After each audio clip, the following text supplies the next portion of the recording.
Absolutely. Okay, he's the man. So the next doctor that I'm going to call is Mr. Dr. Vankat Rao. I hope I pronounced him correctly. Dr. Rao completed his MSc and PhD degrees in food science from Oregon State University, USA. After being a full professor in the Department of Nutritional Sciences, Faculty of Medicine, and he currently holds the position of professor at the University of Toronto. Before that, Dr. Rao served as the co-director, Program in Food Safety and Regulatory Affairs, Department of Nutritional Sciences, University of Toronto. He also worked closely with representatives of the food industry and the government regulatory agencies and coordinated issues related to national and international food safety and establishing regulatory guidance and standards of identity for food safety. Dr. Rao served as a member of the provincial and national expert committees in Canada in the areas of nutrition, health, safety, and agriculture. He has a distinguished academic career spanning over 45 years as an educator and a researcher. He served as a senior scientific consultant to provincial and federal government agencies and food and pharmaceutical industries globally. He is popularly sought by the international media to express his opinions on the subject of food, safety, nutrition, and health. We are honored to have Dr. Rao. Please stand and give a warm welcome to Dr. Rao.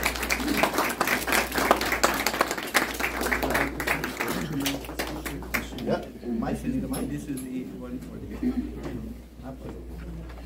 Please sit down, please sit down. This is the one for... And then forward. Okay, good. Wow. Thank you so much for coming here on this wonderful, sunny, bright, beautiful day. And it's good to see smiles all over the audience. I want to take this opportunity, first of all, to thank Dr. Peter O. and the wonderful staff of Bioulife for inviting me here. I'm excited. I'm delighted to be here to take part in the exciting events that are going to take place today, and in terms of discussing the important role of dietary supplements. You know, there are several terms that are used for that: health supplements, nutraceutical supplements, dietary supplements. I will use the term dietary supplements as a overall thing in the management of human health. Now, I was going to say a few words about myself, but now that you have done that for me, thank you. That saves me time in doing that. But as I was pointed out, I do, before I do that, I just want to say that I know Dr. Peter O said I am 86 years old, and I can't deny that. I am 86 years old, but I do follow the concept that you're as old as you are, as you think you are. Yeah. And I don't feel that I'm a day older than 60. But now that I know Bioulife and the wonderful products that take, and I hopefully take them, I may even feel as now they're not a day older than 50 years old once I start taking Bioulife products. Okay, thank you so much.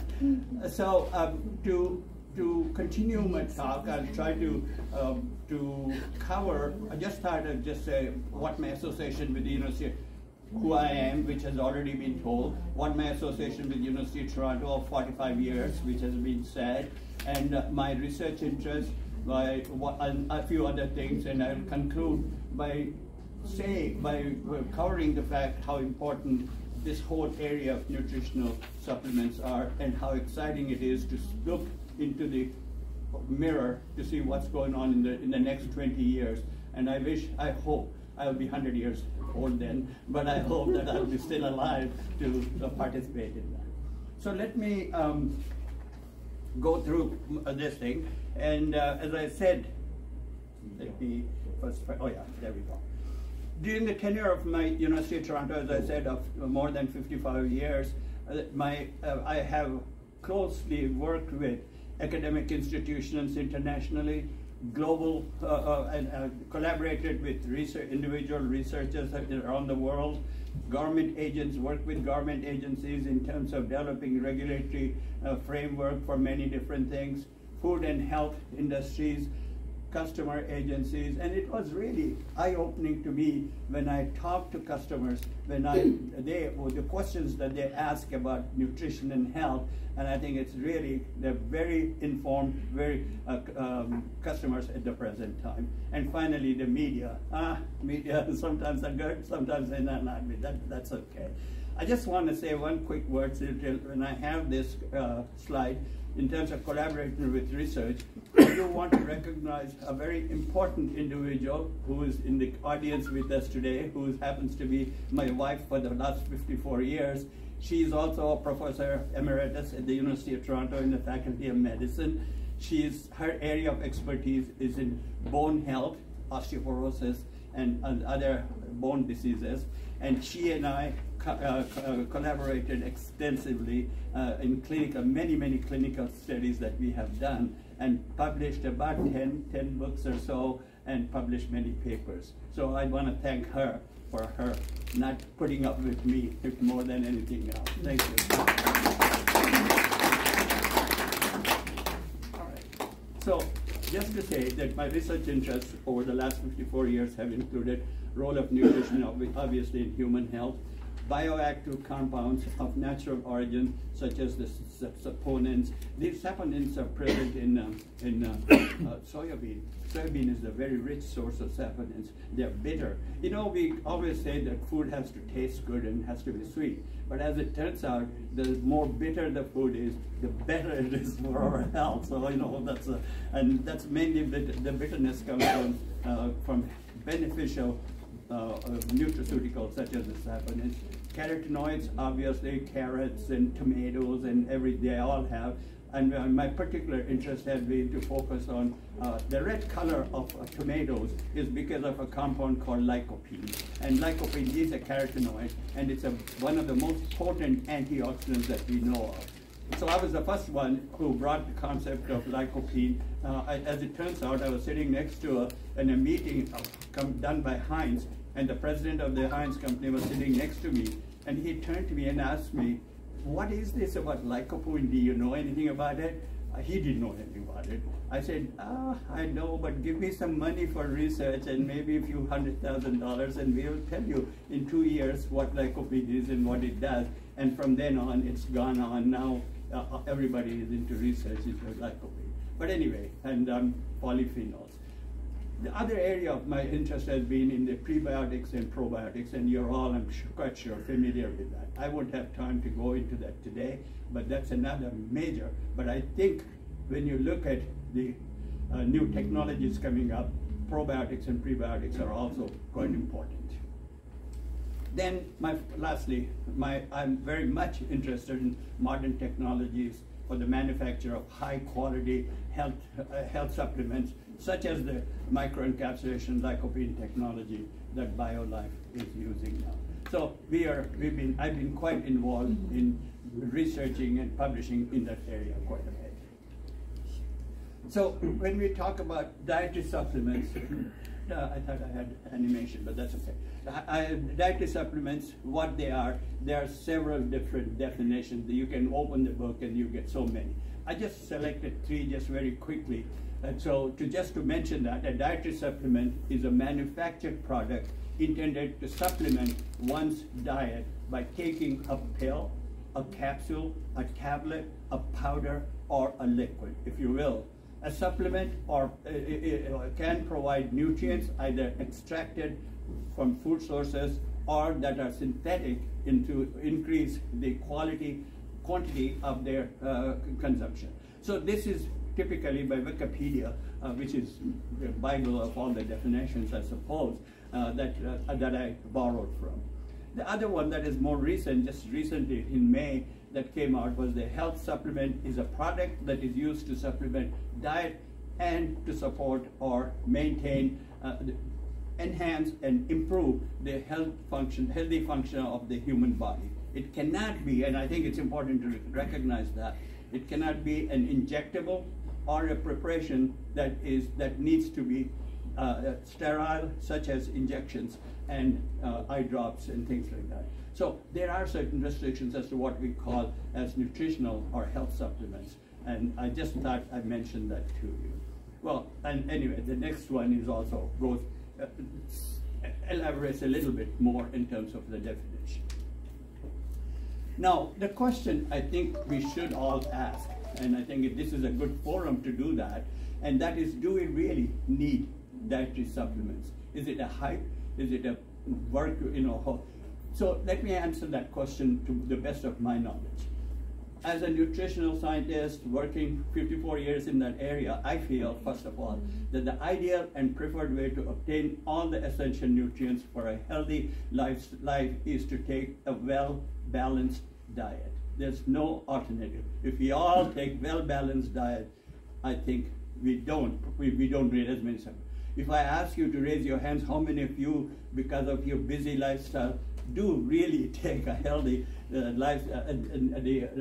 nutritious food every day?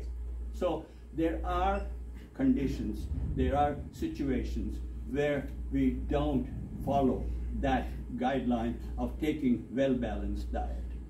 So one of that is not everyone consumes a well-balanced diet, supply a full spectrum of all required nutrients for good health. Not everybody does that. A few people do, but very few people. Even as a nutritionist, I don't all the time follow that guideline. So there are exceptions. Also, I think our lifestyle impacts lifestyle activities such as busy work, environment, and other related factors can also play a role in not following the dietary guidelines.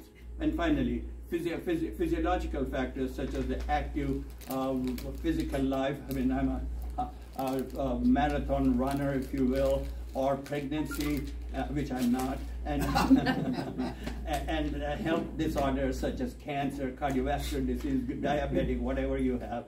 All these kind of under these situations, the nutritional needs are different than what is recommended in the guidelines. So for these situations also, there's an opportunity, there is a need for us to take dietary supplements.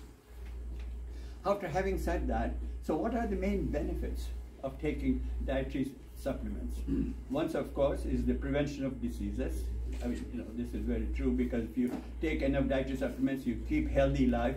Healthy life means not having diseases and other health complications. Supplement a poor diet. I am the first one to raise my hand for that. We all go to fast food has taken over. There are lots of us who go to fast foods and eat. So our diet is really not perfect, it's quite poor. And enhance physical performance as well. So for all of these reasons, these are the benefits that are associated with consuming. So I'm saying all of this to lay the framework that we do, in fact, need dietary health supplements in spite of what we talk about in terms of good health and good nutrition. So we do need that. So, after I could go on more on the dietary supplements, but I think instead of that, as I said, one of the areas I'm really excited about, I've worked quite a bit, is new technologies that are food and dietary supplements and nutrition industry are adapting now to make the products more highly good quality, and absorption is better. So I'd like to spend a few minutes, with the time I gave, thank you very much for that, is this liposome technology that Dr. Peter O mentioned, that Bioulife is almost pioneered, not pioneered, but are the leaders of companies who are using this technology to provide you, the consumers, with a very high quality products. So let me ask, what is a liposome? Before liposome, there was a technology called microencapsulation. In other words, take and encapsulate it. But liposome as it says there, is a spherical shaped vesicle that is composed of one or more of the phospholipid biolayers. And I'll mention that, and you mentioned there are lots of scientists in it, so I don't have to go through what a phospholipid is. This liposome with a biolayer or phospholipid biolayer and a hydrophilic core closely resembles the structure of a cell membrane. That's our cells are all made of the biolayer system. The ability of liposomes to encapsulate hydrophilic, when I say hydrophilic, these are the compounds that are soluble in water, or lipophilic. Lipophilic are compounds that are soluble in lipid or fat, and we have nutrients and bioactive nutraceuticals that are under both. For instance, polyphenols that are present that are good, very high antioxidant compounds are water soluble, whereas other compounds are very lipid. For instance, lycopene that I mentioned to you earlier is a lipid soluble compound. So these nutrients and drugs have allowed these vesicles to become useful drug delivery system. By drug delivery, I mean when we consume it, they have to reach the target organ that they are intended for. They have to open up and release in an active form and do their work that we want them to do. So that, having said that, so just quickly, what is a liposome encapsulation nutrient system, which acronym for that is LENS, which is again liposome encapsulation nutrient system. So as you can see here, I'll just step here, is that I'll use this simple basic, that's a three-dimensional one. So as you can see, it has a core that is lipophilic, that is water-soluble, lipophilic. But if we are presenting water-soluble, let's say vitamin C or some another, because it's exposed to all the acidity, digestive acidity, and all the other things, they are not getting to the target organ in an active form because they are destroyed. So what this does is that it is enclosed by this bilayer of phospholipids, and this has two functions. They have the head, which is the hydrophobic, that is not soluble in lipid, and the tails, and that are hydrophilic, that is soluble in lipid. So that's the way our cells are. So this resembles our cells. So what we can then do is that use this aqueous system to put water-soluble nutrients, bioactive compounds, and protect them with this bilayer. And as soon as we consume them, the bilayer is broken down, the nutrients are released at its target site in a very active form. So this concept has been there for many years, and as you can see on that side, the idea behind LENS is that by creating a pocket called liposome, nutrients can be carried inside the core. Now, the wall of this liposome is made up of, I already mentioned that. One interesting thing I just wanted to mention is the fact that now there's technology to use this concept of liposomes, not only to deliver water-soluble nutrients, but there are lipid-soluble nutrients as well. Do we have to have two different ones? No. We have what is called a doubly functional liposomes. As you can see here, this is where the hydrophilic drugs, that are nutrients, that are water-soluble nutrients, are in here, protected by this double layer. But because this is hydrophobic lipid, then as you can see, that's where we have hydrophilic drugs, hydrophobic drugs are distributed there. So, in other words, there's one liposome, but you can deliver both water-soluble nutrients as well as lipid-soluble nutrients at the same time, which is a newer development in the process. Okay, then what about the clinical benefits of liposome technology over the traditional methods. I mean, there are traditional methods. You take a pill, you take a capsule, or whatever. But so, what is the advantage of this technology over those? One is, of course, to improve bioavailability of dietary supplements. Obviously, bioavailability is very important, and it has to be stable nutrients and therapeutic compounds. As I said, because of our gastric acidity and others, the nutrients could be destroyed. But because of the liposome structure, it protects and stabilizes the nutrients. Improve biodistribution at target sites. Prolonged circulation time because of that. And they are also non-toxic, versatile, biocompatible, and completely biodegradable. So they're extremely safe compounds to take as this thing. Sometimes some of the pills and things may contain some compounds which may not be compatible with our system, but in terms of liposomes, they are. So I won't go into much of this, just to indicate to you that there are several different technologies, liposome technologies, that to produce them are available depending upon the objective of delivery of the above compounds. What type of a compound do we want to do? So there are many, many different technologies that are available at the present time. Liposome technology is now being used by consumer-conscious companies like Bioulife to manufacture high-quality dietary supplements. I got a few examples that I took of products of Bioulife in that. For instance, this first one is a liposome glutathione liquid supplementation. This other one is high liposome vitamin D3. So there are many other products, and the next one shows another list of different products, liposome products that Bioulife is now putting out in the market. So, in conclusion, then, following the national dietary recommendation for a well-balanced and nutritional diet is the best way to ensure good health. Period. That's as a nutritionist. That's it. That's my. But for various health, lifestyle, and other reasons, there is a need for dietary supplements to ensure adequate intake of nutrients for good, and I pointed them out to you earlier. Dietary supplements market is a growing business and and here to stay. I mean, it's not going to go away. It's only going to, with more technology and all that, people being conscious, getting more educated about nutrition and health.